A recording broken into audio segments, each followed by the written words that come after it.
going to talk about something very, very important to your restaurant, food cost, and something I get a lot of questions about, which is why do we need to know the food cost in our restaurant and how do we determine it? So we're going to show you not only why you need to know food cost, but we're going to also go over all of the food cost formulas and calculations that you need to know in your restaurant for the rest of your life. Basically, food cost determines your profitability. Without knowing how much the items on your menu cost and what your food cost is at the end of your different periods, it's going to be very, very difficult for you to track and run a highly profitable restaurant and know where you need to make adjustments and changes. It kind of creates the baseline for us. Also, ultimately, really, a lower food cost means higher profits. So it's something you should definitely be tracking on a very consistent basis. It allows you to properly price out your menu items. I always say no one would go into a tire store and no one would sell you tires from a tire store unless they knew exactly how much every tire on their shelves costs. When you go into a tire store and try to negotiate with the salesperson there, what's the first thing they do? They go back to their computer, they look up a few things. What they're looking up is exactly what they paid for those tires. And I can't believe how many restaurant operators and chefs and general managers and owners don't know exactly in real time how much every menu item on their menu costs them to prepare. That information allows us to optimize your menu. You might have heard the term menu engineering. It's amazing the amount of profits that we could increase in a restaurant by doing nothing but moving things around on a menu and maybe putting a box or bold type or having a server verbalize a certain item on a menu. But we don't want to start doing that. Actually, we can't start doing that until we know exactly how much every item on your menu costs. And then also, food cost is not how much you spend on food. That's another myth or a misconception that I get a lot is, well, isn't food cost just how much I spent on food this month? And no, that is not correct. You will get very false and very varying numbers if that's how you're determining your food cost. So let's get right into this. There's really two types of food costs in your restaurant or bar.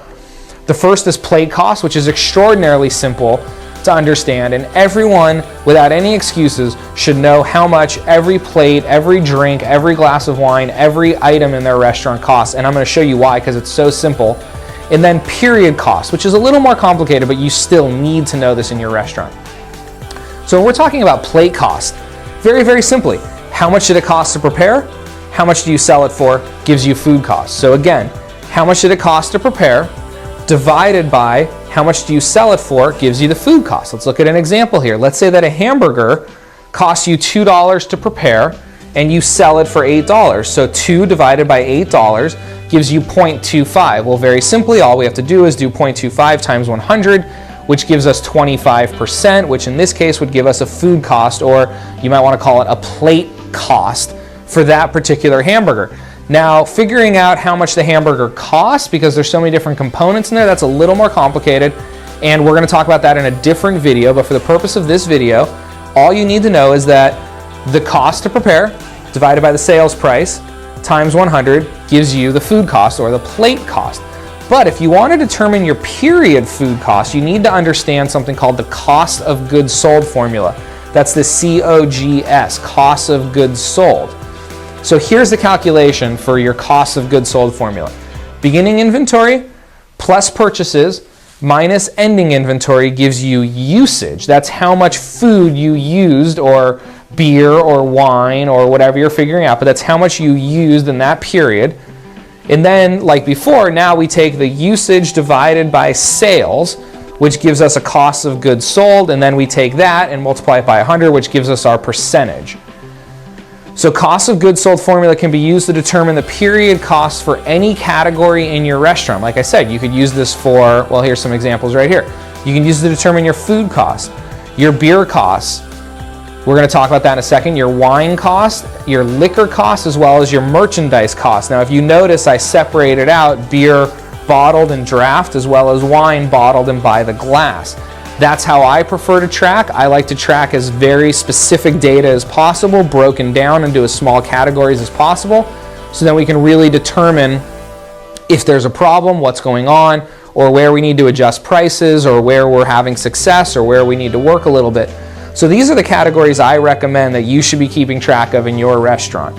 And this is how I recommend that we break them down. Now here's two things you really need to make sure of when we're using the cost of goods sold formula. Make sure you're comparing the correct category purchases and inventory to the correct category sales. So if we're trying to figure out beer cost, we need to make sure that we're using beer purchases, beer inventory, and then beer sales, not total sales.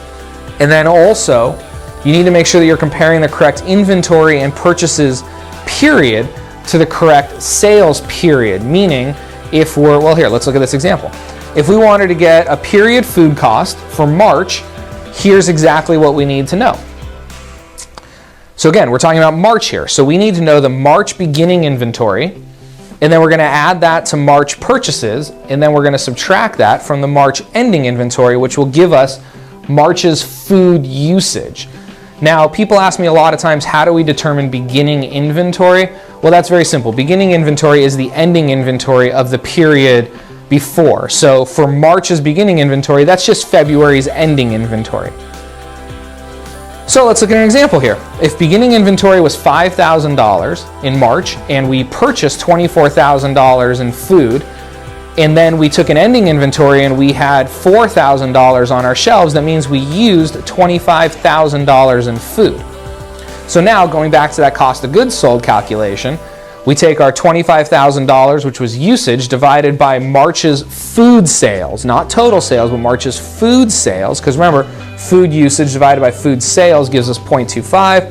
0.25 times 100 gives us our 25% food cost. You can see I've got the formula down here at the bottom again for you. Let's just do a quick review. I just want to put this up on the screen for you. You can pause the video if you want to write this down again, but we're going to move on here. And I want to go over the number one question I get asked all the time, almost every day, is what should my food cost be? Well, that's very difficult to answer, and to be completely frank with you, anyone that tells you that your food cost should be between this and this, or this is an industry average, or anything like that, frankly, doesn't have enough information and doesn't really know what they're talking about, because nobody can tell you that you should have this food cost based on your type of restaurant.